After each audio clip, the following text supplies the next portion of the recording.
Hello, welcome to Not Another Who podcast. I'm your host, Sam Morrell. And I am a Dalek. No, I'm Chris Hyde. I'm just going to keep doing these every now and again, just throw you off, you know? How have you been, Sam? Yeah, not bad. Not bad? Not too shabby? Yeah, not too shabby. I've been working a lot. Yes. It's Christmas. You've been nearly. working hard. You've been working hard on both, like, your main job and your second channel. Yeah. And stuff. Yeah. If you don't know, Sam has a YouTube channel. Link will be in the description. It's called The Ballot Box Chronicles. Go give it a sub if you like your politics. Yeah, it's good. basically political history and stuff like that. Electoral political history. But yeah, it's out there. And all that jazz. All that jazz. Yeah. Well, I've been busy too. I have started my job at cinema. Been working there for about a month now, and we literally had like a week lull between Wicked for Good and Avatar that's coming out next week. So I thought, what better time to jump on the poddy than right now? Because I'm going to be busy for the next few weeks. Excellent. Well, I hope. You hope. I hope, because I don't know. Avatar might do well. It might bomb. Yeah. James Cameron kind of said that he doesn't really know what way it's going to swing. So if the big guy doesn't know, I don't know either. Yeah. Well, we're not talking about Avatar and James Cameron today. We're talking about the Series 10 soundtrack. Yeah, we had a special announcement about a month ago. Series. I should have done this earlier, but you know, I didn't. Yeah. So Murray Gold and the BBC announced that we are getting, or we have now got, the full Series 10 soundtrack. About nearly 6 years? 6 years. 7 years. 7 years. 7 years. Longer than that. 2017 that series came out, didn't it? Oh, okay. 9 years. Ooh. 8 years. No, yeah. Nearly 9. Nearly 9.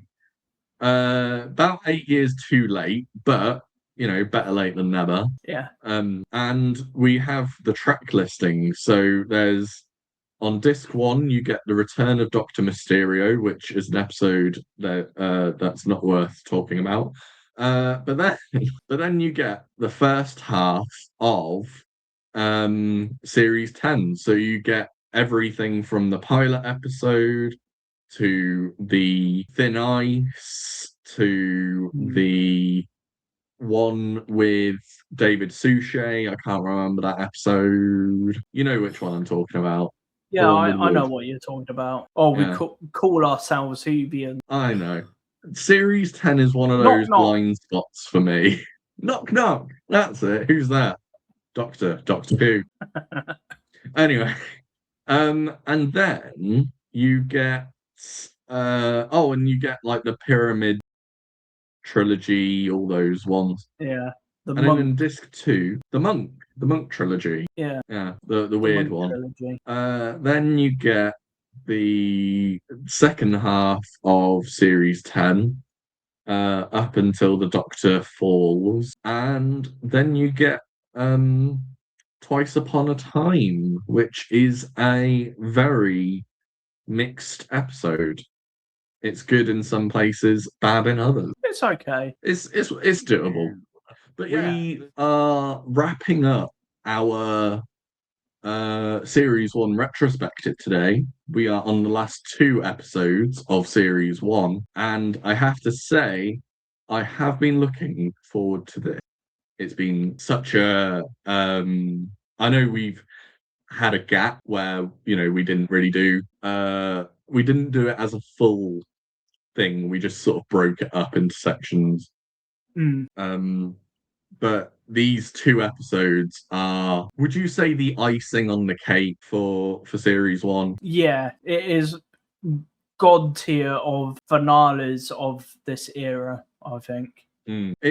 I know from like fan reactions, they always say the best finale is Parting and Away, Bad Wolf Parting and Aways. I don't know if I necessarily agree, but I definitely think it's in my top 3, I would say. No, I still think, I don't know, it might be number 1 for me.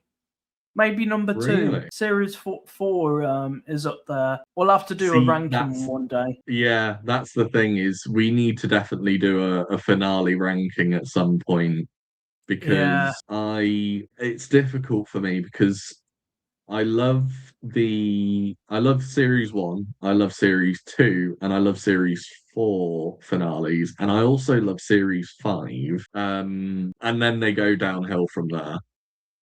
Series 3, I think, is probably the weakest of RTD1. Yeah. Only because it just feels it started off well and veered off a cliff. That's how I see it. It was a bit messy, I think. It's like the end of the Italian Job when they're stuck on the cliff. Anywho, sorry. You're only supposed to blow. Yeah. I'm trying to keep on track because my mind is just like everywhere. Whoosh. So what is the question for this episode? The question for this episode: does this episode hold up 20 years later, or has it dated in some kind of way? There's bits that I'm sure we'll dig into it, but if you have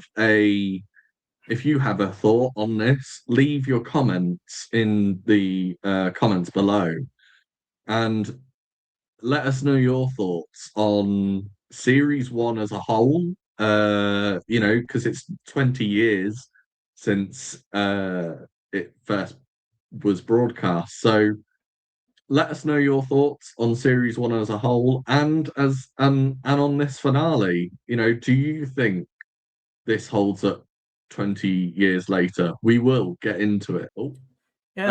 So let's start off with Bad Wolf.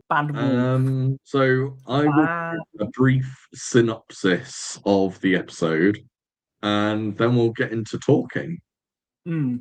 So the Ninth Doctor, Rose, and Jack find themselves separated, waking up with temporary amnesia in various television game shows, which are more fatal than their 21st century counterpart. On The Weakest Link and Big Brother, anyone voted off will be instantly disintegrated. On What Not to Wear, participants undergo brutal cosmetic surgery. The Doctor escapes Big Brother with a housemate called Linda, and Jack escapes What Not to Wear using a gun that's very covertly hidden. The Doctor discovers that they are on Space Station Satellite 5, now known as the Game Station, in the year 200,100. The station is now under control of the Bad Wolf Corporation, which shares the name with a set of words that are following the Doctor and Rose through time and space in the first series. Linda explains that 100 years ago, when the Doctor last visited, Satellite 5 stopped broadcasting and the government and the economy collapsed. The three search for Rose, hurrying in the lift as Rose desperately attempts to answer questions. They find her just as she loses the final round of The Weakest Link and is promptly disintegrated by the android. The Doctor, Jack, and Linda travel to the control room on floor 500. There they meet the Controller, a cybernetic human. The Controller uses the cover of a solar flare to speak directly to the Doctor, telling him that her masters cannot hear her during the flare. The Controller used a teleport called a transmat to hide the Doctor and his companions in the games, as her masters do not watch them. The solar flare ends before she can tell the Doctor who is controlling her. Jack finds the TARDIS hidden in a restricted area, which he uses to figure out that the show's contestants are not actually disintegrated, but transmitted off the station. The controller begins giving the Doctor the coordinates of that the transmat leads to, and is transmitted to her masters, which kill her. Rose wakes up on the floor of a spaceship and is approached by a Dalek. The Doctor and Jack discover a signal coming from the station that is hiding something at the end. That is hiding something at the edge of the solar system. They cancel the signal and reveal a fleet of Dalek spaceships. The Daleks open a communication channel to the Doctor, threatening to kill Rose if he interferes. The Doctor refuses to back down and vows to rescue Rose and wipe out the Dalek. I said brief, but that was pretty much an episode summary. That was a big summary today. Yeah. Let's go first of all with when they arrive on Satellite 5 and we see them in the various game shows. What are your sort of thoughts on this concept? At the time, I think it worked, but in retrospect, it kind of dates the episode. Do you think that? Yeah. I personally, I love the concept of them being in a game show environment because I think it works as a narrative, keeping them apart and them having to go through these games in order to try and win. But because they're based on, at the time, very popular TV shows, they were good for 2005.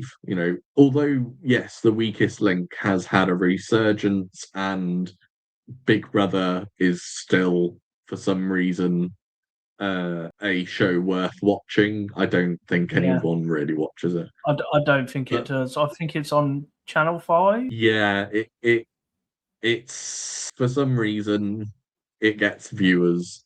It's based off George Orwell. Yeah. 1984. And to be honest, you don't really want to be basing a game show off a critique of authoritarianism. Unless you're doing something like Doctor Who and you're doing a commentary on it. Yeah. But they don't really do a commentary on it. They just sort of reference it as yeah. Personally, for me, I love the game show format, but I think the game shows should have been they should have been brand new shows. Yeah, like made up. Maybe they could share similar characteristics to game shows like The Weakest Link or Big Brother, but giving them a fresh identity and not connected to any specific game show, I think that would work a lot better. I don't know if you agree. Yeah, I do agree. I mean, who the hell has heard of Trini and Susanna in 2025? Nobody. Especially international audiences. Yeah. Like Trini and Susanna is a very niche British thing. Like you either know them or you don't in Britain. Yeah. I mean, I didn't know them that well. I do remember them back in the day, but that's because I'm a bit older than you. Yeah, but also if it wasn't fantasy or sci-fi, I had zero interest. Yeah. Or comedy. Comedy, sci-fi or fantasy. Those were the three genres I would be in. But reality TV for me was something that I saw it as the original brain rot before we got social media. It was like which was just coming in around this episode. I think Facebook. Yeah, like with Facebook, MySpace, MSN. Do you remember MSN? Yeah, I do remember MSN. Bebo. Yeah, Bebo. There was the BlackBerry one. I can't remember what that was. Or was that Bebo? No, that's that phone thing with the keyboard thing, which faded in very quickly. obscurity after that. But yeah, I personally think that the game show format should have just been a generic game show. And also, I don't know whether it fits for the Dalek as well. Like, if anything, it would be the toy maker. That would be a good thing for the toy maker because he loves games. Yeah, it would have been an interesting concept if they brought in the toy maker in that episode. Or the War Chief. Or the War Chief. If you think about it, the War Games was the original Bad Wolf. Yeah. But yeah, and also Android. The Android. The Android. As a concept, it was a fun pun at the time. Yeah. I think we can all agree it was a good pun, but was it necessary? Like, if you're watching this 20 years later and Anne Robinson is retired, Yeah. are you really going to get the reference? I think people younger than would watch this episode. It would probably go over their head, but I don't know if you need the reference. I don't know. That's the point I'm trying to make, really, is as much as I love the pun, it doesn't really make any sense to have the host of the show being, it works for the time and place, I guess. It's like how the Beatles were on what first Doctor episode was it? The Chase. The Chase, that was it. It's like how the Beatles were in The Chase. I mean, everyone knows the Beatles. True, but for the 60s, I think it worked quite well because they were both hot at the same time. And it was also the first Doctor's favourite Beatle. You don't get the reference. It's a reference from The Chase. I haven't seen The Chase for a while. All my deep cuts go right over your head. Yeah. I am just as brain melted as everyone else my age. And to be honest, I think our audience will probably get more of that reference. If you got that reference, comment below. Yes. Someone's gonna type I got that reference. Yeah. I hope so. Somebody who watched it in 1965. Yeah. But apart from the game shows, what do you think about the idea of, because again, Satellite 5 was in the long game, so they were bringing back the set. They were reusing it because of the budget restrictions, and it was the first series, so they didn't have a lot of money to splash out. So, what do you think about the whole it being on Satellite 5? I think it was. I think reusing sets it's fine. It gave me Ark in Space vibe. Yeah. The actual model design. Wow, CGI, but not just that, but the fact that Ark in Space and Revenge of the Cybermen take place on the same station, but just centuries apart from one another. Yeah, Doctor Who has a history of reusing sets, so I kind of like that, especially if they do it well. Yeah, and they basically just redress it, and make it either look a bit more gritty or they play around with it to give it some more impact.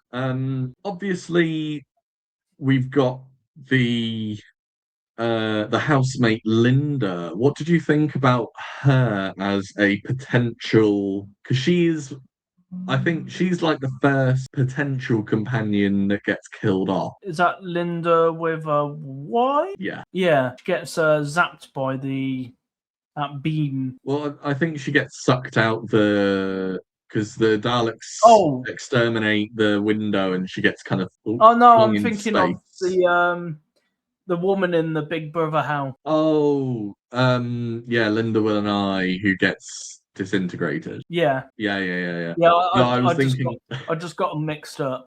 Well, it's easy to do. Linda with a Y and Linda with an eye. Yeah.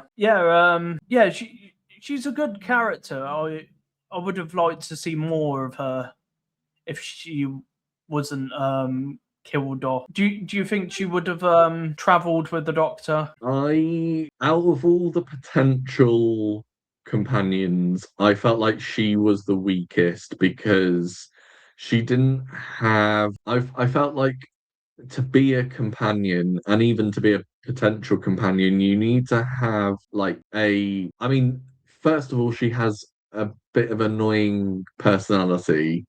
I find her a little bit grating, Yeah. and oh yeah, she's likable, but if she were to stay on, I would have said kill her off, like please, because she just doesn't have the same. I don't know. I feel like Rose makes a better or Jack as a potential companion. I know he technically was a companion, but Yeah. he has more weight to the story than she does. She's just kind of there, and then it's something to get sad about because the Doctor cared about her, and I felt like she was rightly killed off. I was more upset about like Astrid in Voyage of the Damned Mm. or the nurse from God Complex. Yeah. Like those, I would say are better potential companions than she is. And I don't know if this was her first TV role, but later on she pops up in EastEnders as Yeah, I thought I recognised her from something. yeah, she pops up in EastEnders. Well, she doesn't just pop up. She was in there for quite a long time as Tanya Brannan, Max Oh, and she's Brannan's also wife. She's done a lot of stuff since. yeah. She's quite a well-known actress. She was in Ackley Bridge as well, if you've seen that. No, Yeah, it's like I a B-Tech version of Waterloo Road. just reading through.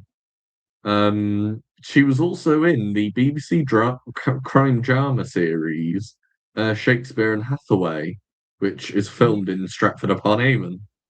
Ah, you could edit Um, that bit out.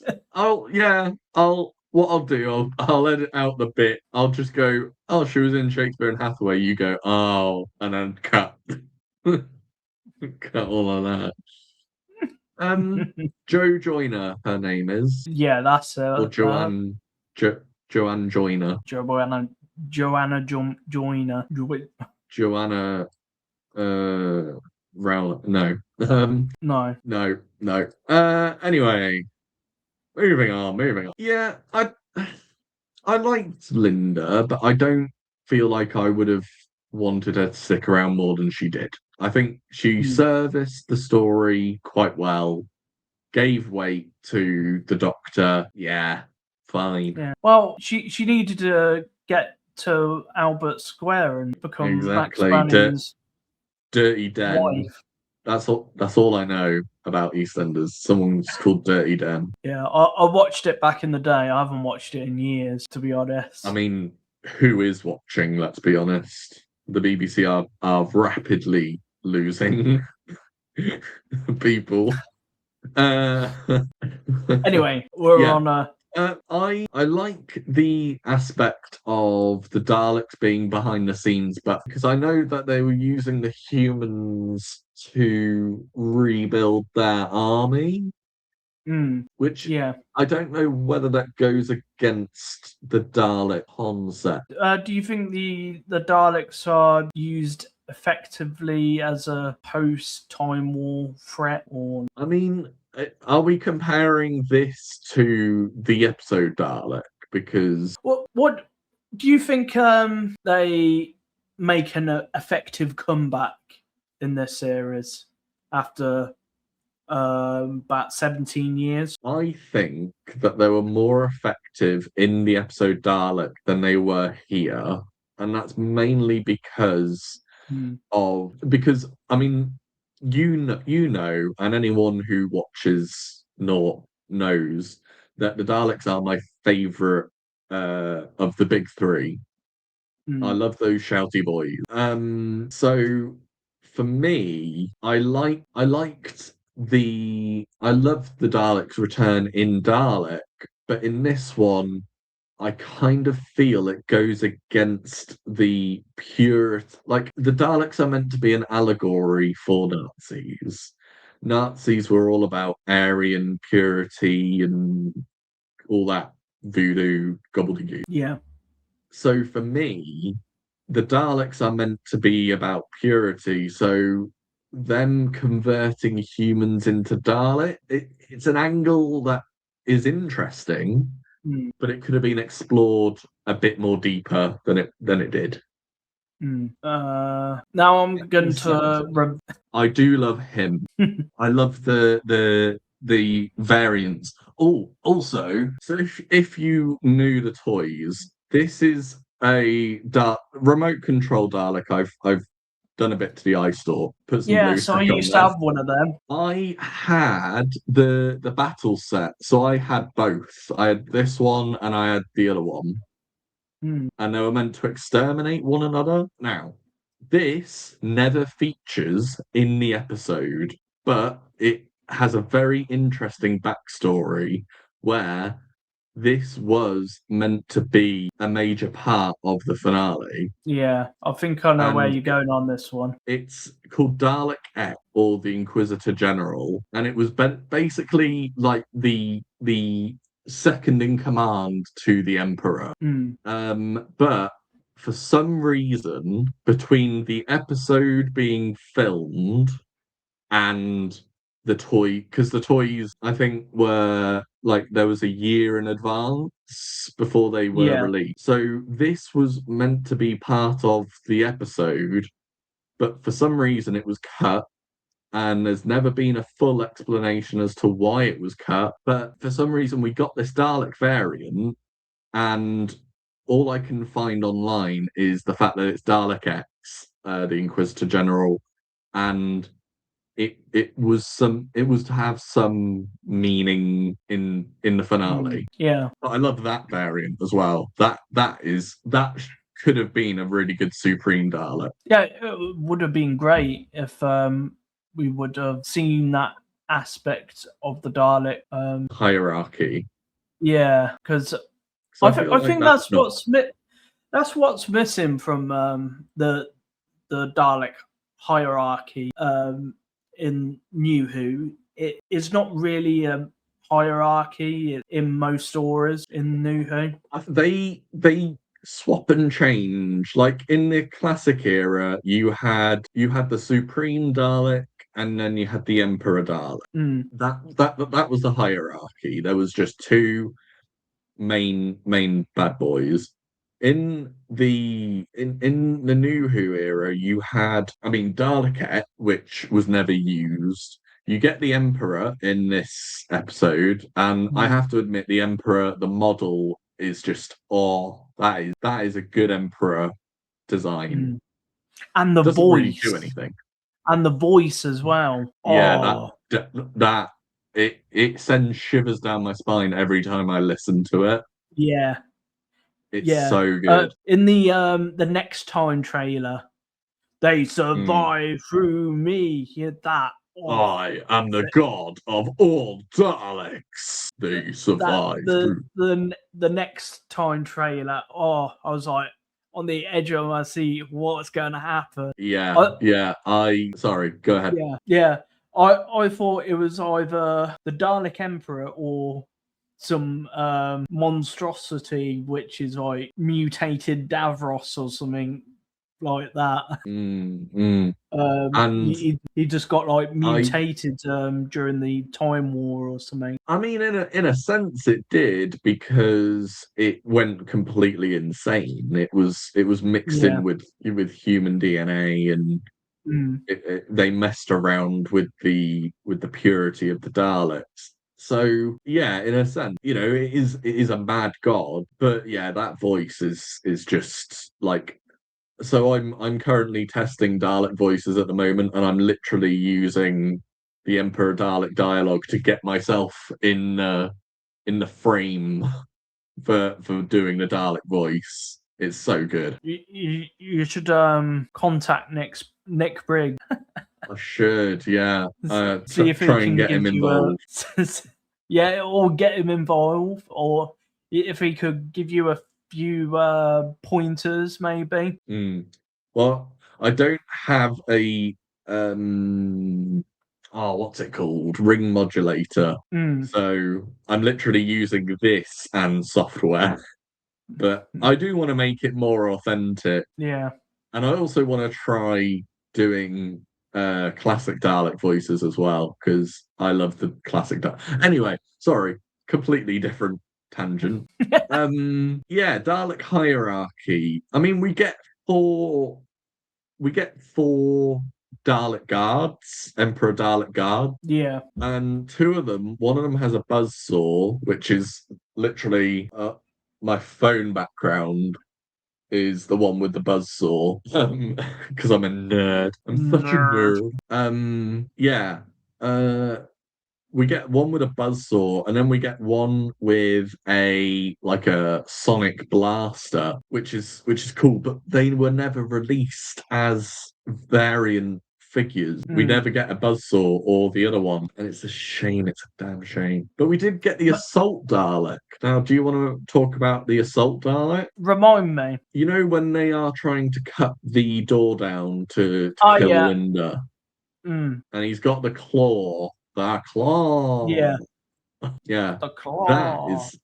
I mean, yeah, okay, it's a bronze Dalek, but just with a claw attachment. But I wish we had seen more of that.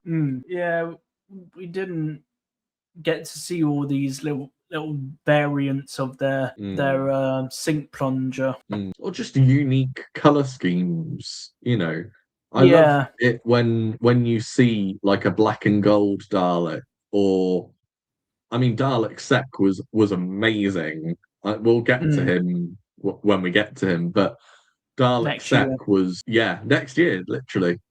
But he was so cool because we'd never seen a fully black Dalek before. We'd had the closest we had was like Gunmetal Grey or the Supreme Dalek from Resurrection and Remembrance. The black with the white or silver. Revelations as well. Was there? I swear the Renegades were. We only saw the grey Renegades, or did we see the Black Supreme in that one? Oh no! Ignore me.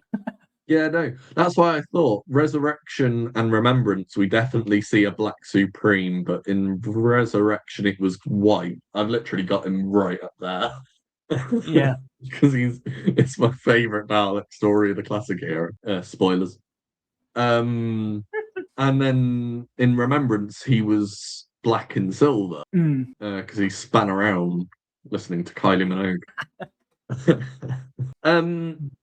Yeah, I think that's my only criticism, or one of my few criticisms of the finale is they didn't take enough time to really explore the Daleks in depth. We could have. I think that's what part 2 should have been a bit more about. Is why what are these like the philosophy and the morality or the that kind of thing. Yeah. Talking of, shall we go on to? Did you want to talk any more about Bad Wolf, or shall we go on to the parting of the way? No, I think we've talking a lot about Bad Wolf. Okay. Yeah, I can't think of anything else. I can think of Bad Wolf. Oh, one main thing just before we go on. Patterson Joseph is in this episode. Oh, I'm glad he died. He played a bad character, like an awful character. But I have to admit, out of like guest appearances, he's definitely one of my favorites. I always remember him because he's so like he's so good. He's so good at playing evil or dickish. Yeah, he is actually pretty good. I want my money. And who knows? He could play a part in the series going forward. You never know. They bring back people all the time. Yeah. 17th Doctor, maybe. Oh, that that would be sweet as. I've always Because I think he was in the running for I don't know if it was the 12. 10th or the 11th Doctor. He definitely wasn't in the running for 10 because there was only one person in the running for 10. I think it may be the 11th Doctor then. I think it was 11 and 12 because I can remember there being. I remember he was on the betting list for Yeah. Capaldi. I know it was somewhere around that time. But he would have made such amazing Doctor. I don't think I've seen him in anything else though. Have you ever watched Peep Show? Bits, like clips. Oh, so he plays a supporting character in Peep Show, and he's amazing. He plays.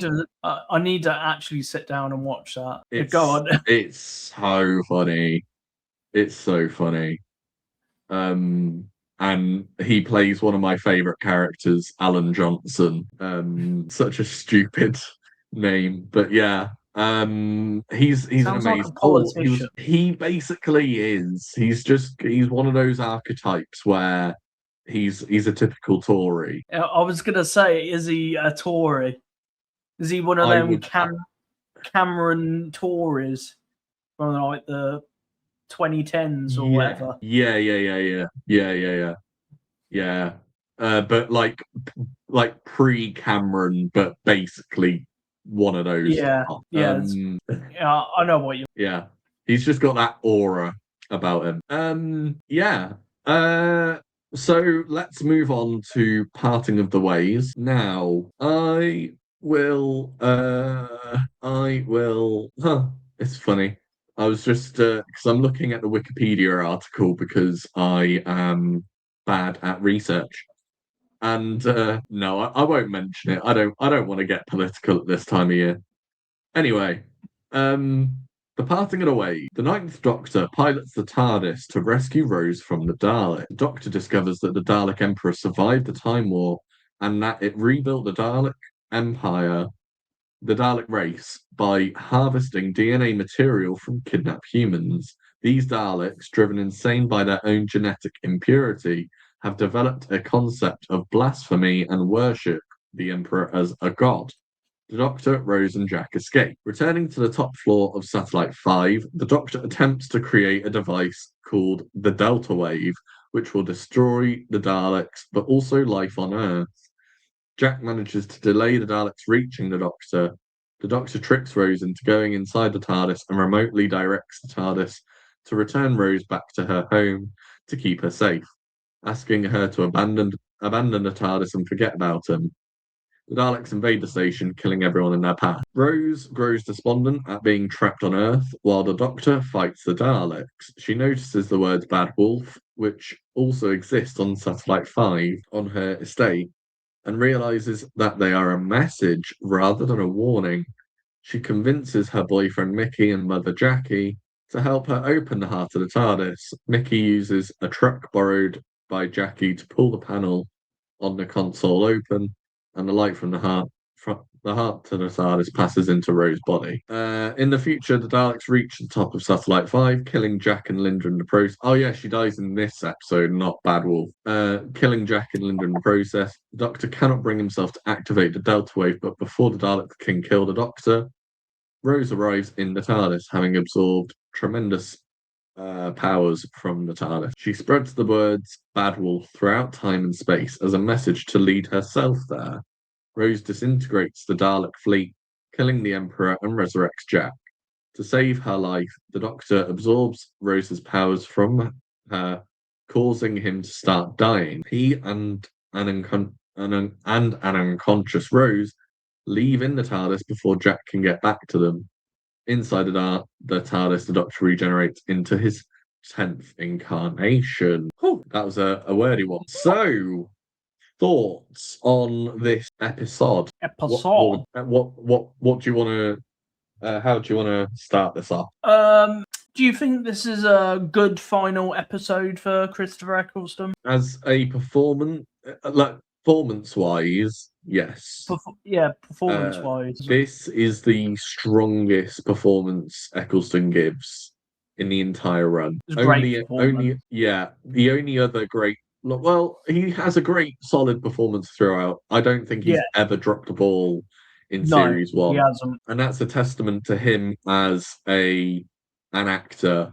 Like Christopher Eccleston is one of those actors who really does put the job before politics, and that Hmm. says a lot. Seeing how he left the show in a very controversial way. Yeah. But I respect him for the choices he made. I respect him for sticking it out as long as he did. I respect him for his professionalism.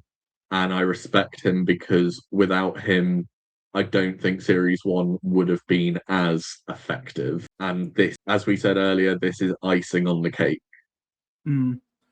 I don't think it would have worked with David Tennant as the Ninth Doctor. No, I don't definitely think not. it really needed a strong actor to push this forward. And Christopher Yes. Eccleston, he gives it in bags of Stags.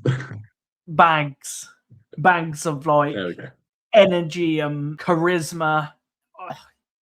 I can't praise him enough. Enough. Yeah. He's just I fantastic. mean, I mean, well, it's funny you say that because that's the one word I really had to stop myself from saying when I met Eccleston back in 2018 because I never wanted to say the word fantastic because I didn't want to trigger his, because it was still sensitive and sore at that point. Mm, Yeah, I would say Tennant is a strong actor. He's just strong in different ways. It's like running and swimming. You know, Eccleston is better at the running. David is better at the swimming. They're both at the top of their game, but mm, it's a different sport, you know? Like yeah. Eccleston is there for the marathon. He's in the trenches, and because his doctor was the battle scarred, the regeneration after the Time War, he had Mm, that heavy burden, and I feel like with Tennant, the reason why he works after Eccleston is because yes, he's grown a little softer, but there's those edges, yeah. the edges that were set up by Eccleston, and Tennant carries those edges and also amplifies them. But with Eccleston, it's like he's so spiky, but at the same time, he's got that warmth that like Baker had and you know Hartnell had at the end of his run. Mm, Um, I would say out of all the classic Doctors to compare him to, I would compare Eccleston to Hartnell, but in a different way. yeah. If you think about it, they're both really spiky characters at the start of their Mm, run, and then they get smoother over time, but they still keep that edge. yeah. You could put Colin Baker, the Sixth Doctor, into that as well. That category. Oh, I see him as a psychopath. Colin's doctor is a full-on psychopath, which isn't a bad thing. It's just I think he goes like way above Spiky. He's like shards of glass Yeah. level. Like He's always on number 10. yeah, yeah, yeah. Like at any moment he'll turn around and bottle you. Yeah. Yeah. Sharp end fur. Yeah, yeah, yeah. I get exactly what you mean, but I think Colin is a different level of intensity. Like Eccleston has the intensity, but he knows when to dial it up and he knows when to keep it level, if that Mm, makes sense. yeah. But back to parting the ways. I definitely it is a glorious performance, and Mm, as a finale to a Doctor that we've only spent 13 episodes with, it is sad because you kind of want to see what could have happened in series two. How could it have changed? But I kind of like the fact that he's only a one series Doctor. See, kind of work. Yeah, it really does work. And it goes away you wanting more from this Doctor. Yeah, he leaves the audience wanting more. Yeah. And that's like acting 101. Yeah. You always leave the audience wanting more, because that you leave at the top of your game, because you don't want to be diminished. You don't want your I mean, let's, for example, compare him to Tennant again. Every subsequent appearance of Tennant after 2010 degraded him as a Doctor, because he just kept coming back. And I love him. He's my favorite Doctor, but every subsequent appearance made me think, does he really, like, the 60th? Did he really need to come back for the 60th? No, I don't think he did. No. I mean, I would have preferred it if the 60th was like an episode per Doctor. So you had, I don't know, Tennant, Smith, Capaldi, or Smith, Capaldi, Martin. I don't know. Or Just, yeah. McGann. Or, oh, yeah, I forgot about McGann. Yeah, McGann. Yeah, McGann. Imagine the 60th anniversary as a mini series about the Time War. We were so close to greatness. Missed one on that one. Yeah. I definitely agree with my previous statement about the Daleks being underused in this one. I still like, they're used effectively because they're used as shouty boys. That's fine. That's what the Daleks are. They're shouty boys. And I don't think they are as threatening after the. I see them as threatening in series 2. I will defend Doomsday to the hilt, because Doomsday is just is a glorious episode. I do think by series 4 they start becoming the generic army battle thing. They've lost their scare factor. Like, Evolution of the Daleks, the series 3 two-parter, that was good, but again, yeah, it was a bit wishy-washy on that one. Yeah, but the first 2 series, I would say they're stronger. Their appearance in series 4 is pretty good, but generic army. Yeah, but that threat has vanished. Yeah, by that definitely. point. Like after series 4, they just become they just become fan service for the sake of it. Even though I love the Paradigm Daleks, I am a Paradigm Daleks defender. I did a 360 in 2010. I hated them. Now I think they were very underrated. But yeah, the Daleks, after series 4 just became sludge. I mean, Moffat didn't really know how to write them. That's why whenever he wrote them, they were terrible.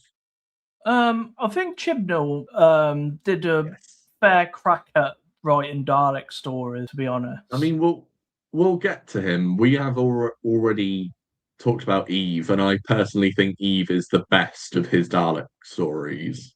Yeah. It's the strongest one. It's the one where they're most threatening, I'd say. With some annoying elements, but go and check out our Eve of the Dalek review. Yeah, we need more. We need more views on that. I mean, it is one of our highest viewed, but check it out anyway. It is a very good episode where we talk about Daleks and Jodie Whittaker. I like the fact that the Doctor sends Rose away. I like that idea and that aspect, because that feels very doctory. And it was necessary because it puts into the events of the Deus Ex Machina at the end. Yeah. How do you feel about the Deus Ex Machina? Because that's something that not many fans really think about. Yeah, I don't think I've ever thought about it, really. I'd say out of RTD's uses of that trope, I would say it's probably the best example, because it was A, the first one, and B, it kind of it makes sense to that specific story, but every time he used a Deus Ex Machina after, it became less effective because he was doing the same thing but swapping and changing elements, and it became he became known for his cop outs. His series finales were Yeah. always some sort of cop out. But this, I think it's the strongest use of it. Yeah, definitely the strongest of the RTD era, the one era. I mean, also, if we were to compare RTD2, like Parting of the Ways has a better, stronger, more satisfying in terms of how I see it is like Parting of the Ways is like having a roast dinner and then Reality War is like having junk food. Like a roast dinner fills you up and leaves Yeah. you satisfied.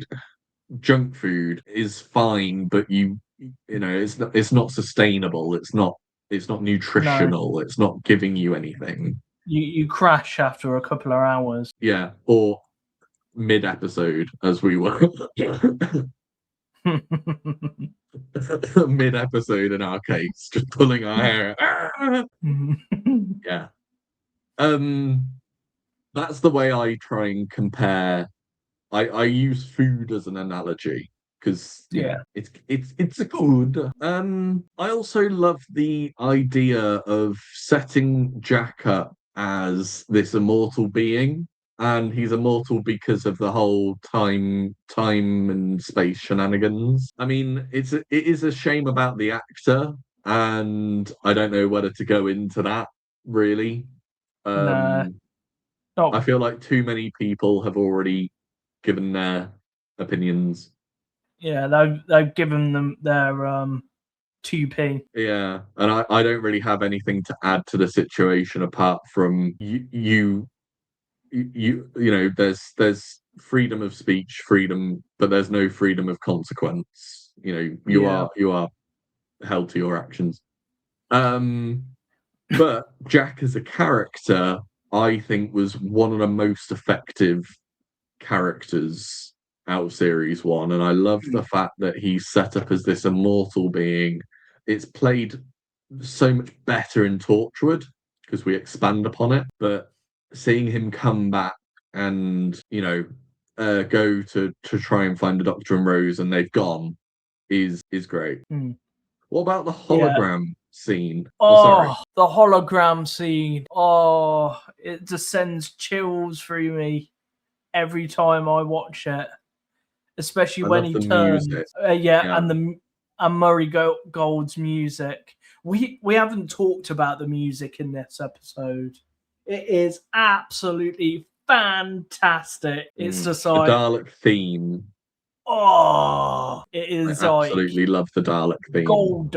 Yeah. I mean I love the Dalek theme. I love the Rose defeating the Daleks, the hologram, it has, And I mean, so many motifs are playing at that point. The Doctor's theme, Rose's theme, music is like Hans Zimmer-esque, bombastic and yeah, it's so good. yeah, and the music during the Doctor's speech to the Daleks at the end of Bad Wolf, that when the music swells and it gets more grander and epic and Yeah. sorry, I'm No, fanboying right now. I completely agree. I think this is why for me series one holds up so well. And to go back to our question at the start, I personally do find this finale. I would say part one doesn't hold up as well as part two, No, but part two is so good. Like it, I would say that is definitely like the gold standard of finales, and yet every finale we've had, going after this one hasn't recaptured the same magic. no, I it's I don't think it has for me. It's like that lightning in a bottle. Talking about the Doctor's speech at the end of Bad Wolf. I know we're going back to Bad Wolf. That speech is it's part of the same episode.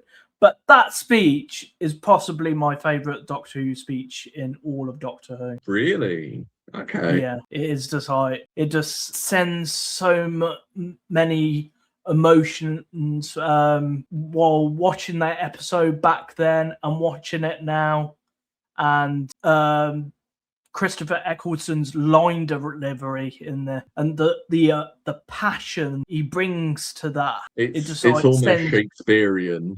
It just sends chills through me. Most of this gives me goosebumps even talking about it now. Yeah, no, I completely agree. I do. I also love the Doctor's speech at when he's the hologram and talking to Rose. I think both of those speeches are so good. And also the one at the end. I know it's not a speech, but the dialogue he has just before he regenerates is just so good. There's so many quotable moments. Yeah, there are a lot of quotable moments in this episode. It's all a way of cheating death, but it means I'm going to change and I'm never going to see you again. Well, not with this face, sorry. I love that. I love that moment. I love the bit where he's like, "Let's go to the planet Barcelona, the planet where dogs have no noses." Then David Tennant going, Barcelona. Yeah, that is. I mean, Born Again we'll get to Born Again because we need to include that on this. But yeah, I'm just trying to think if there's anything else about Parting of the Ways I want to talk. Oh, I love Jackie and Mickey in this episode as well. We need to talk about Jackie and Mickey. We haven't talked about Jackie and Mickey. Yeah, that's so good. Especially, I would say Jackie, especially in this episode, she is the linchpin of Rose's emotions and thought process, and she is the mother we were all rooting for. You know, and where she started from and where she ended up, just like it's a complete 180 of a character. Yeah, she went on this character arc through series 1. Yeah, it's a character arc that's very underrated. You know, no one really talks about Jackie's arc, and I feel like from Rose to Aliens of London to, I mean, even End of the World, her cameo in End of the World, all the way to this episode, I just think that. Oh, and obviously, Father's Day, like that is, I would say that is the part of where Jackie, her character, starts doing that 180. Yeah. You know, that's the moment she flips and changes because she realizes who Rose is in that episode, and like the Doctor in that kind of, I know it's Pete that knows who Rose is, but it's like I feel like Jackie knows, but she's just not saying, like she doesn't want to say it to admit it. But yeah, Jackie in this episode, especially with the big yellow truck, is so good. The music in that, I keep referencing the music, but the music in that when they're like, yeah, and it's that build up of tension. It's like, you know, Rose needs to get back, even though that she explains, yeah, I know it's millions of years or thousands of years in the future, but it's happening right here, right now. He's really, you know, I need to save him. I need to, and that's so good. Yeah, it is literally, I would say it's the icing of the cake of New Who. Yeah. Especially. The only problems I have is just the Daleks being underutilized and underdeveloped in this episode. I feel like they were better utilized in Dalek because there was more you could sympathize with it, but also at the same time you were just I just feel like Dalek was just that little bit greater in terms of character, but passing it away is I don't if you put in a different villain, I don't think it would have been as effective. Mm. It kind of needed the Daleks to be there. It's a shame that they just weren't given a little bit more development. Mm. Yeah, they were a tiny bit underdeveloped in this episode compared to Dalek. I would agree. Yeah. Shall we get to regeneration? Yeah, regeneration. Yeah. Regeneration. So obviously, behind the scenes wise, there was actually a behind the scenes wise there was an alternate scene filmed where the Doctor didn't regenerate because they wanted to A, keep it a secret, and B, throw off the journos who were trying to sabotage the series, and unfortunately the journalists did win and they did sabotage the surprise. That's the problem of having a free press in this country, I guess. It got leaked, didn't it? It got leaked, and because the BBC aren't allowed to deny anything, because legally they have to be transparent with the public, they had no choice but to. And I do see it as, yeah, it's a problem on the BBC's hand because you don't want to ruin the moment for fans. You don't want them you don't want to ruin the moment for fans because you want it to be a surprise and you want it to be unexpected. But because the BBC is a public service that is partly government, is a state-owned entity. Yeah. I do think the BBC dropped the ball, and I would say it's almost unforgivable. But the whole lying about Eccleston leaving because of tiredness, You don't which do is that ironic. to Chris Eccleston. Yeah, you don't do it to any actor. You don't do it to any actor. But especially one who is the flagship of, he is the ambassador of your series. He is the person, and like I felt like the BBC using the excuse of tiredness, really it did damage his career. He's been very public about how the BBC really did do a number on his career and how he had to leave the UK for I think it was over a decade because he couldn't get any work on any of the major broadcasters. So the fact that the BBC put his livelihood on the line and at risk, all because of the newspaper journalists that were frothing at the mouth to bring down the show, it is almost unforgivable. And the fact that RTD and none of the production team defended him. I mean, we've seen parallels with Ncuti Gatwa and Millie Gibson.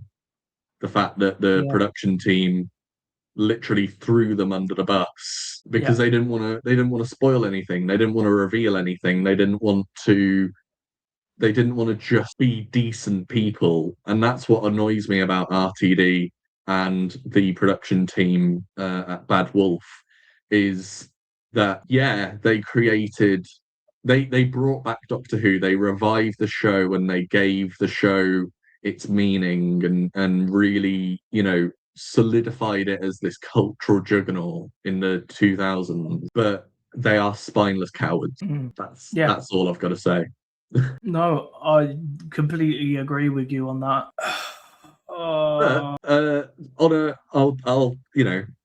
We'll circle round to the regeneration. I do love the regeneration. I think it's such a good moment. It's so poignant, and it really does wrap up his era.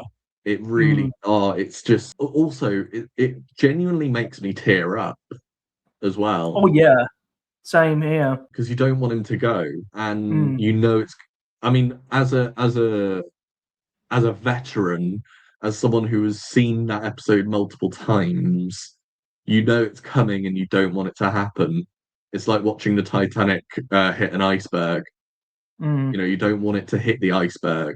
You want it to veer out mm. the way. But you know it's coming anyway. And but as a viewer, do you remember how you felt when that moment happened back 20 years ago? Yeah, I've I just didn't really want it to happen. I wanted them to go on, but I didn't understand the politics behind it until many years later. I was like, Mm. why is he going? He's only done one series. He's just started, you know. Yeah, yeah. I still remember when my mom told me Christopher Eccleston's leaving Doctor Who. It was on April Fool's Day. Oh, that's awful. April That's Fool's Day. It tragic. was like 4 days after After the the first first episode, episode came out. yeah, And I thought she was joking. yeah. I was getting ready for school. I was just getting out the bath or something like that, and getting ready for school. And my mom telling me, "Oh, Christopher Eccleston's leave," and I was like, very funny. It's you. This is an April Fool's joke, isn't it? Uh, Yeah, pull the other leg. It's got bells on it, yeah. sort of thing. But yeah, I figured out it was actually true. I don't know Mm. if you remember it coming out on April Fool's Day. So, bearing in mind, this is 2005, so I was six or seven, six turning seven, maybe. No, maybe younger. It came out in 2005. I was eight, I think. Yeah, I was eight. So yeah, because I'm 1997. So 20. Yeah. Yeah. Because I'm no. Yeah. Because I'm yeah. Yeah. I'm 28. So 20 years ago, I'd be eight. Um. Mm.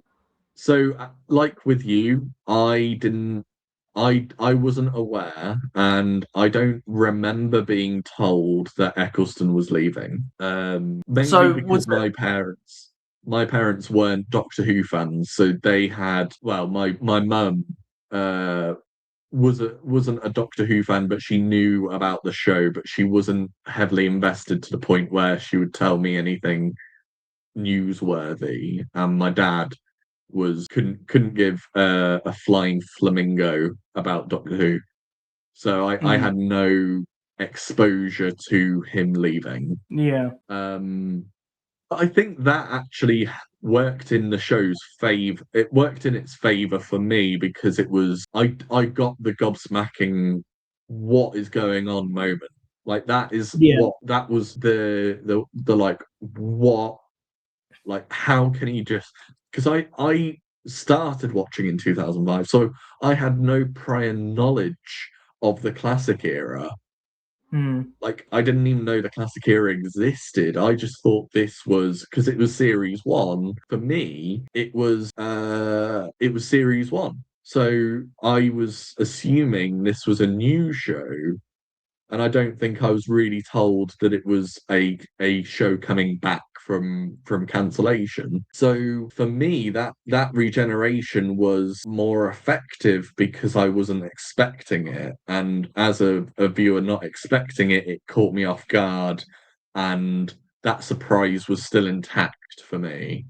mm, But as you are slightly older, you would have had a little bit more knowledge about, obviously you knew about the classic era. We've explored that in our What Got Us Into Doctor Who episode, which you can check out on our not website, on our channel.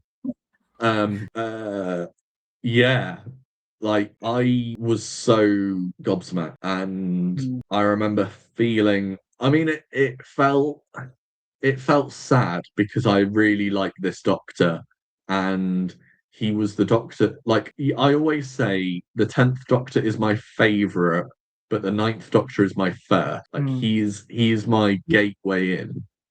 He is your Doctor. He is definitively my Doctor, and that's why I hold him in such high regard, because without him I wouldn't have had any interest in the show whatsoever. Yeah. And then when meeting Eccleston in 2018 and meeting my Doctor, the Doctor that got me into the show, it kind of gave me a little bit of closure, because it was like he was just as nice as his Doctor. It was weird, because the way he conducted himself, the way he was as a person, was he was playing himself. It was like how Tom Baker said, "I didn't have to act because I was the Doctor," and that kind of felt the same way as Eccleston. You know, when I saw him as Macbeth, he gave the poison. You know, he gave that venomous speeches during that performance, Yeah. and you know, it's almost like acting to him is like breathing air in your lungs. It's just second. You don't think about it. Yeah, yeah. So, going back to our question, Mm. do you think this episode holds up 20 years Yes. later? Yeah. Yes, Bad definitely. Wolf. Bad Wolf. No. Bad Wolf. No. Parting of the Ways. Yeah. Yeah. Apart from the dated satirical elements to this, it holds up pretty well. I mean, I can watch it and I can feel like I'm genuinely time traveling back into 2005. Whenever I'm watching series one, it feels like I'm being pulled back to that moment of first watching it. Like it's never got boring for me. Yeah. No. But yeah, if only I could swear, because yeah, it's such a pardon me, it's such a great episode. If you like this episode, don't forget to subscribe to the Not Another Who podcast channel. I'll see you soon.